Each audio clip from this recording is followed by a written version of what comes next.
Welcome to Fantasia, home the Melodious. My name's Azallea, and today gonna be bringing you guys another post-duel commentary. Now this time, playing in round number 5 of the Yu-Gi-Oh! Non-Meta Tournament, co-hosted by my friend Zom and I. Now, looking at my hand, it is actually really good. I have First Movement Solo, which gives me access to Aria. I have Soprano, which gives me access to my Shiberta. I have Honest for Battle Protection, and I have Instant Fusion for rank 4 plays. And looking at my opponent, their side of the field, they summon Majespecter Fox, which allowed them to search out for Majespecter Tempest, which is basically a Solemn Strike, but instead of paying 1500 life points as a cost, you just tribute a Wind Spellcaster type monster, right?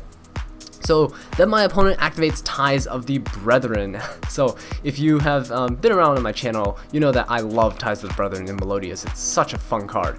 But Majespecters, yeah, summoning the Crow and the Toad out of the deck. Toad sets the second Tempest, and I believe Crow searched out the Cyclone. So my opponent just getting an insane amount of advantage right now. I believe they end with 9 cards, so they went +4 from their initial 5 cards in hand.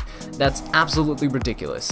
And if I was playing any other deck, I probably would have lost at this point, because my opponent would have 2 negations, one disruption, I guess you could call it, in the form of like Cyclone popping something that I have. And yeah, and my opponent opened with the field spell as well, which is like, wow, that's such a good hand. Especially because the field spell gives them 300 attack and defense, and the main weakness of Majespecters is the fact that they have low stats, right? Low attack and defense value. So he had a very optimal opening. It was just crazy. So yeah, I summoned the Soprano and the Aria. He can't negate the First Movement Solo because it's a spell card, and I'm summoning Aria through a spell effect, right? So Tempest can't negate that. Tempest can negate summons that don't start a chain, so if I'm summoning like XYZs or Synchros, he can Tempest me. Tempest can also stop monster effects, but since I'm not activating anything, he can't use Tempest. So I'm trying my best to play around that. So before I end my turn, I use Ritual Sanctuary to discard the Instant Fusion to search the Hymn of Light, just to thin out my deck. Of course, Hymn of Light is a spell, so I can continuously, every turn, just discard it for more searches. And then I can recycle them back with Ritual Sanctuary whenever I do need to. I got rid of the Instant Fusion because the 2 Tempests in my opponent's back row, actually, because then Norden basically becomes dead. I can't really do anything with him if I summon him. But my opponent goes for a pretty risky play here. I think he took some time to think about what he wanted, but ended up going for a second Ties of the Brethren, which took him down another 2,000 life points. So he basically took out 4,000 of his own life points, right? So that's really good for me, because in this situation, I kind of have a difficult time getting over his cards. Anyway, he summons another Toad and another Crow. The Crow searches for the Majespecter Sonics, I believe, and the Toad sets a Majespecter Tornado from the deck. Tornado, he can tribute a Wind Spellcaster type monster and target one monster I control and just banish it. And I believe Sonics is like an Honest, so it'll double the attack of Majespecter that's battling, and yeah, but all damage that the opponent takes is halved. So it's basically like an Honest for a searchable Honest for the archetype in spell form. Okay, so I end up drawing to the Pre-Preparation of Rites, which is kind of good because I'm thinning out my deck, and I now have the rituals set up. I have the Benten and Saphra set up, and I can summon Saphra by tributing the Benten and getting a search. Now, right now, I have to be very careful. I don't want to summon the Saphra just yet because my opponent has a Majespecter Tornado, and as we all know, Tornado targets and banishes the targeted monster, and Hymn of Light in the graveyard only protects from destruction by battle or by card effect, right? So I can't really do anything in terms of protecting my Saphra. It would just immediately get banished, and that's not what I want right now. So one important thing to know is that I'm always going into the battle phase. I'm always attacking over his monsters. I'm trying to leave him with as little monsters on the field as possible because his spell and trap cards require him to tribute his own monsters, right? Wind Spellcasters. So I know that he has no pendulum scales right now. His scales are empty. So the goal here is to destroy his monsters so that they can't come back, unless of course he activates 2 cards into his scales, in which case that would be going -2 for him essentially, because of the fact that Majespecters don't have any pendulum scale effects. So that's always important to learn your matchups and learn what the opponent's deck can and cannot do and what their weaknesses are. So Majespecters have a weakness in terms of their attack and defense values, and a weakness in terms of setting up their scales. They're not really too great at doing that because they want to summon their monsters in order to gain their effects off, right? So here he goes and uses the Majesty's Pegasus for the first time in this duel, because I think the previous turns he just kept using Ties of the Brethren. But yeah, summoning the Bumbuku from the deck. Now the infamous Bumbuku, we see it a lot in meta decks and things like Metaphos, where Bumbuku is used solely to search out either other copies of itself or for Majespecter Kirin. So he searches out for the Majespecter Cat, which is normally going to be used as scale bait, because it's a slower version of Majespecter Raccoon in that it searches during the end phase and not immediately, right? So he sets up the 2 scales. He sets up a cat and a crow, scales 2 to 5. Now that's very important to note, because that means he can only pendulum summon monsters with levels 3 and 4. Of course, everything in the Majespecter archetype is a level 3 and 4, except for Majespecter Kirin. So Kirin, the infamous Kirin, is a level 6 monster. Their boss monster, they cannot pendulum summon from their deck. So, and looking at how the archetype plays, I'm actually kind of happy that Konami designed Kirin in that way, because yeah, it would just be absolutely devastating. Like, Majespecters would be insane if they had a scale 2 to 7, right? So no. Anyway, he goes and pendulum summons monsters from his extra deck, and grabs another search with the crow, I believe. One of the crow searches. I don't think he has any more traps left for his fox, and I don't think and his toad doesn't have anything either. So yeah, so I know most of what his back row is, so I'm not scared at this point. I know he has 2 copies of Tempest, 1 copy of Cyclone, and 1 copy of Tornado. Tempests are dead because I'm not using any monster effects, and I'm not special summoning monsters that don't start a chain. The Tornado doesn't matter because my Aria protects all my monsters from targeting. Same goes for the Cyclone, right? So now my opponent reveals the terraforming and goes for the secret village of the spellcasters. Now, it's as if he wasn't already winning enough, right? The only thing left on his field that he could possibly fill is that last spell and trap zone. That is the only thing he could possibly fill up, right? One thing that I was actually kind of worried about was that he would go for a Utopia the Lightning with 2 of his monsters, and then overlay the other 2 level 4 spellcasters for what was it, Performance Trapeze Magician. Now Trapeze Magician can target the lightning and make it attack twice, and if he summoned lightning with something like Prime underneath it, then it would start getting ridiculous, right? So he could just deal massive amounts of damage. But he decides to go for the summon in main phase 2, which was really weird in my opinion. But yeah, so that's actually really good for me too, because of the fact that he only has 3 Majespecters on the field now. And the reason why that's good is because he has 4 Majespecter spell and traps right now, so he can't possibly use all of them.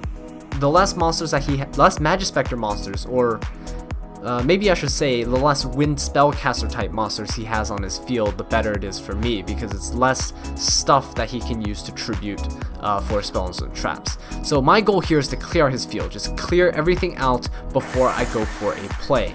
And at this point, I was contemplating summoning the Honest and going for rank 4, try to bait out those Tempests or whatever, but decide against it, decide it's kind of risky. Now that he does have the Trapeze Magician on the field, I'm like, ooh, I don't want him to go for Lightning and then Lightning be able to attack twice, like I just described. 5,000 attack beat stick, attacking twice, and I can't respond to that. That's not good.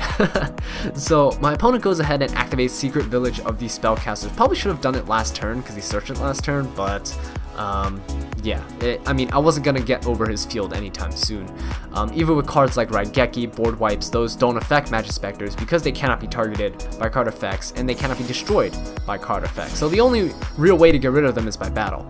Well, one good thing about him getting rid of the Majesty's Pegasus is that his monsters are really small now. Toad has 1300, Raccoon has 1200, and Fox has 1500 attack. So that's always good for me. I can attack over everything now with all my Melodious monsters.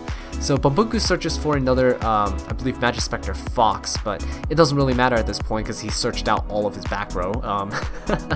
He still has that one spot left, and I was actually kind of scared about that one spot. I'm not gonna lie. When I was playing, I was just so worried because he kept that one spot open. I'm like, oh my god.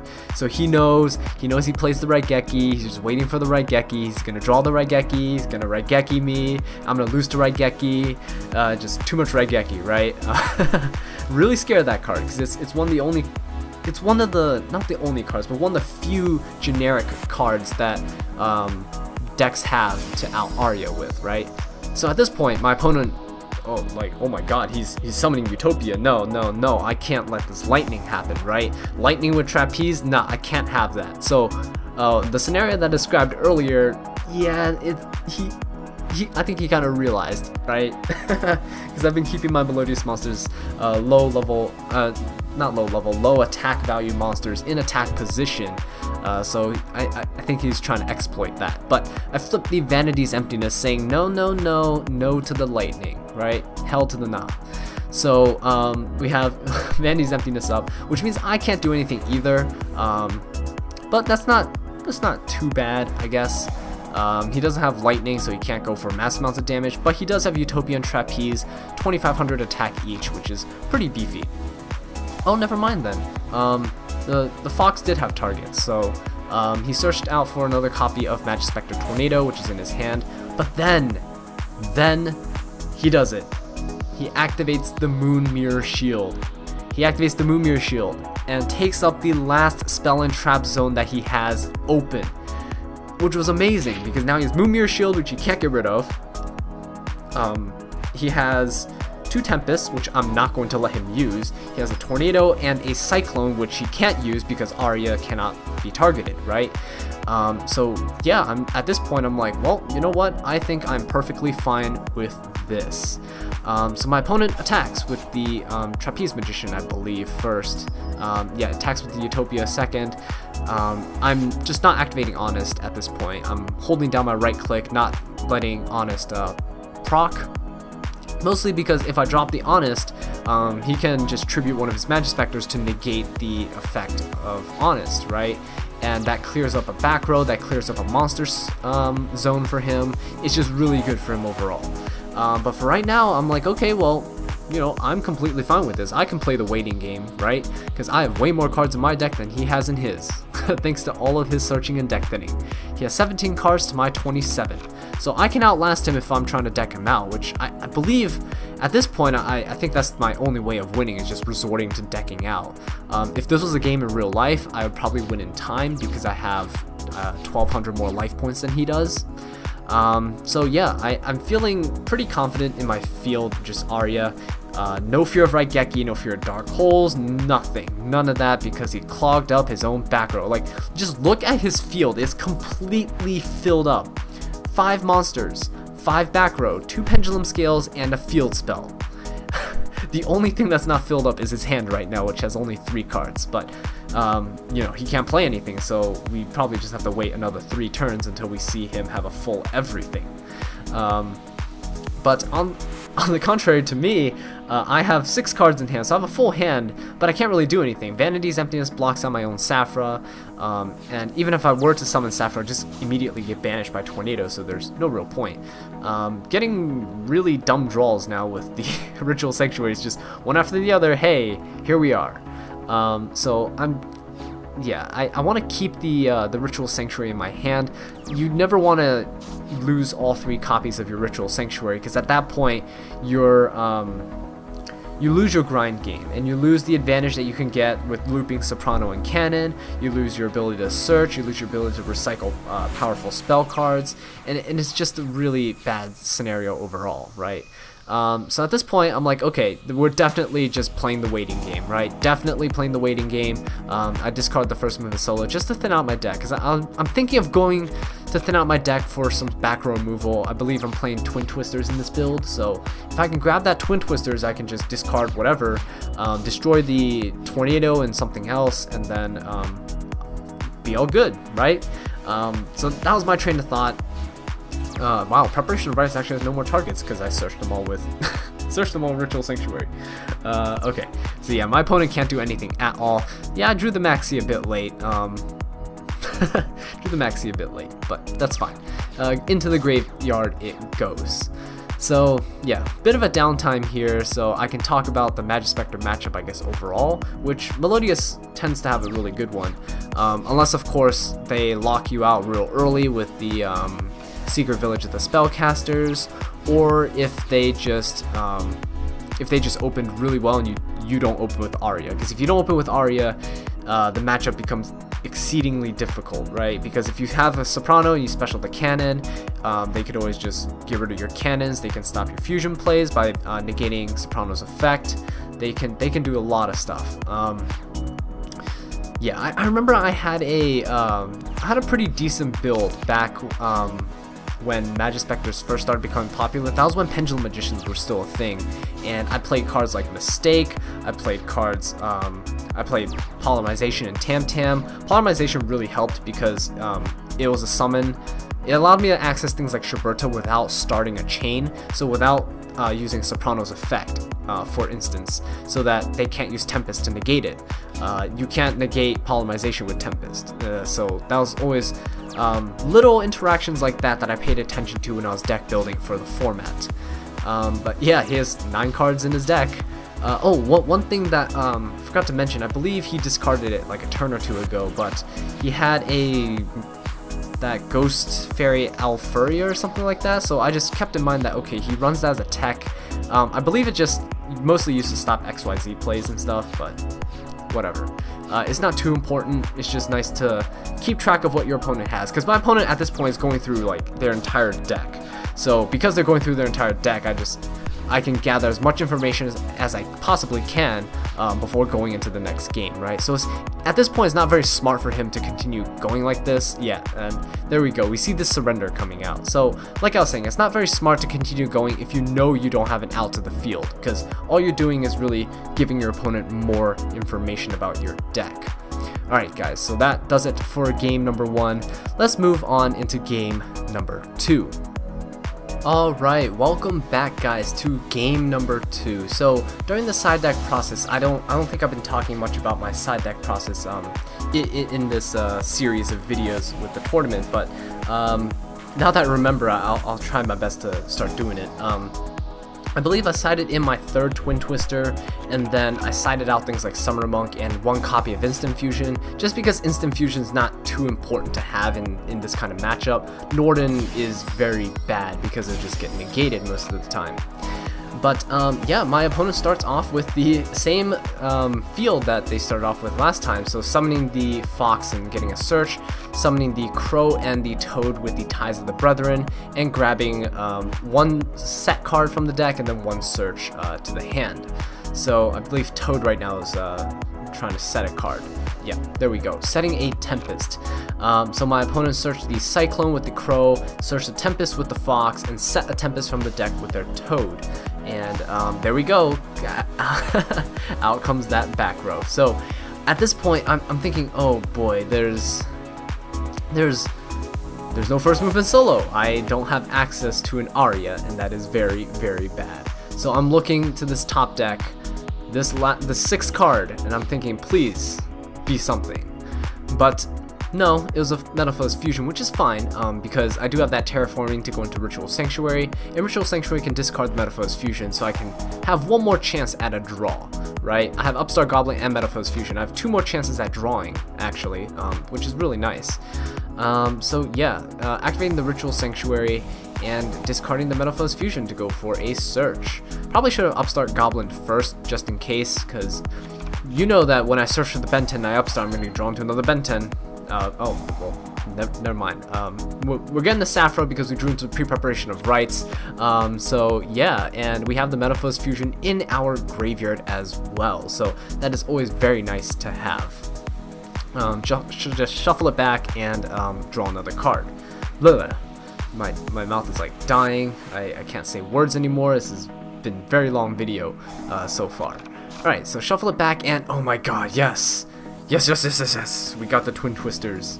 We did it. We got the Twin Twisters, won the game, boys. The third Twin Twisters that I sided in, coming in clutch, so we can go and pop the one that we know is a Tempest, and then we're gonna gamble 50-50 with the other card. Turns out the other card was the Majespecter Cyclone, right? And that means the last card has to be that third, the third of the ones that he searched first turn. It has to be a Tempest. So, knowing that it's a Tempest, I just go and summon my Sapphire's, because I know it's not Tornado. Tornado gets rid of Sapphire's. Tempest does not, because he can't negate the summon of Sapphire's because I'm summoning her through the effect of a ritual spell card. Now, I'm putting him in an awkward position because now I have a bigger beat stick than all of his monsters on the field, and if he did negate with Tempest, if he negated my Benten so I couldn't search with his Tempest, then that puts him in the position where like he has one less monster on the field because he's going -2 essentially. He's going Tempest and he has to tribute something for Tempest to negate my Benten, and I don't really care if my Benten's negated, it's just a search. But here, I can summon that Aria that I discarded with that Twin Twisters because I had so many spell cards in my graveyard. So I believe I kept the Hymn of Light in my graveyard, and then now I'm just summoning the Aria back. I have that targeting protection yet again, which is really nice and very powerful. So then I summon the Soprano, and now I'm able to attack over all three of his monsters. This would have happened regardless if he used Tempest or not, because if he Tempest, then I wouldn't be able to search with Benten, so I don't get the Soprano, which would have been fine, because then I would just summon the Aria from the graveyard and have my Sapphire's, and I'll just attack over the remaining 2 Majespecter monsters. So here I'm looking through my extra deck and I'm thinking, okay, well what can I do, right? Because I do have access to Norden with Instant Fusion. I don't need to necessarily bring something back with it. I could just overlay Norden and Soprano for something that's useful.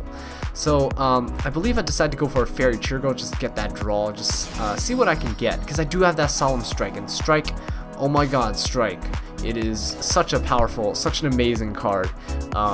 It is definitely, like, it's worth its price in real life, right?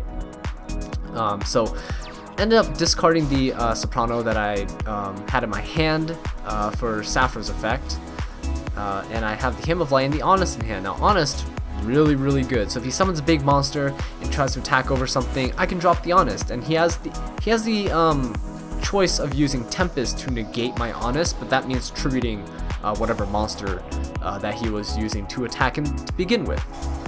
Okay, so now he goes for Majespecter Cat, and then he's probably going to destroy it with Majesty's Pegasus and, or tribute it, sorry, Majesty's Pegasus tributes. Tribute it with Majesty's Pegasus to summon another monster from his deck. Probably going to be Raccoon, because Raccoon can search, which is very good for, you know, gaining advantage and for potentially setting up his Pendulum skills, because that's what he needs to get all 4 of his extra deck monsters back out onto the field into play. Now, Solemn Strike, right? It is such a powerful card. Pay 1500 life points, you can negate the special summon of monsters, or you can negate a monster's effect that activates. And I mean, it's basically the same thing as the Majespecter Tempest that he's been setting. So I've been playing around his Majespecter Tempests, and so the previous game I never set any back row. At the end I started setting some spell cards that I had, but I didn't set any back row. I only main deck 1 copy of Vanity's Emptiness. So he probably thinks, okay, this is probably either Vanity's Emptiness. I don't think he's suspecting that I have a strike, and oh my god, like my past self just like freaking out on the screen right there. I'm like, please Pendulum Summon, because he has Majespecter Cat and Toad in this scale, and oh my god, here we go. So there's 1, there's 2, there's 3, there's 4, and there goes all of them straight to the graveyard. So one thing that I want to point out is that he had the Archfiend Eccentric. He had the Archfiend Eccentric in his hand. He could have scaled it before he scaled the Majespecter stuff to just pop my back row. And yeah, I don't know why he didn't do that. Maybe he just wasn't expecting the strike. Taste of his own medicine, counter trap in the back row. Stealing that game right there. Feels good. Feels good. But yeah, anyway, I just want to give a special thanks to my opponent Patchwing for the amazing games. They were really fun to play, and I was literally on the edge of my seat during those games, just hoping that he didn't have the right Geki. So game 1, excellent showcase of both decks and their potentials. Majespecters in terms of gaining advantage, and Melodious for, well, sitting there and being a dick. Game number 2 was just Strike sealing the deal, baby. So I hope you guys enjoyed this video. Really do thank you guys for watching. I really do appreciate it. If you enjoyed it, please leave a like, subscribe for more Melodious content, and leave a comment down below. Let me know what I can do to improve. And until next time, take care.